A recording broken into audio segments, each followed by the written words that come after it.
আগের বছর জগদ্ধাত্রী পুজো দেখতে পারিনি তো কী হয়েছে, এবার কি দেখবো না? তাই সন্ধ্যাবেলায় তাড়াতাড়ি করে মাকে রেডি করিয়ে চলে আসলাম স্টেশনে। দুই মাকে নিয়ে যাচ্ছি আজকে জগদ্ধাত্রী পুজোর আরত দেখতে চন্দননগরে।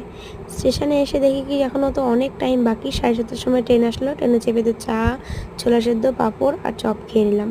নিয়ে পড়লাম চন্দননগর স্টেশনে। এখান থেকে আমাদের অনেকটা দূরই হেঁটে হেঁটে যেতে হবে। আমাদের মাসির বাড়ি আছে ওখানে। তো ঢুকেই তো প্রথমে ঠাকুরগুলো দেখে নিলাম, দর্শন করলাম। এত দারুণ লাগলো দেখতে, আর লাইটিংগুলো সেরা সেরা ছিল। তো এই যে আমার মেসোর সাথে আমার মা দেখা হয়ে গেছে। আমরা এখন হেঁটে হেঁটে যাচ্ছি। এই ব্যাগটাও কিনলাম রাস্তায়। মাসির বাড়িতে এসে প্রথমে আমরা হাত মুখ দিয়ে খেতে বসে পড়লাম। আমার মা তো খাবে না, তাই ওই মাকে নিয়ে খেতে বসে পড়লাম। আমি খেলাম ডাল আর পাঁপড় দিয়ে, আর ওই মা খেলো ডিম সেদ্ধ, আলু চিংড়ি আর ডাল আর পাঁপড় দিয়ে।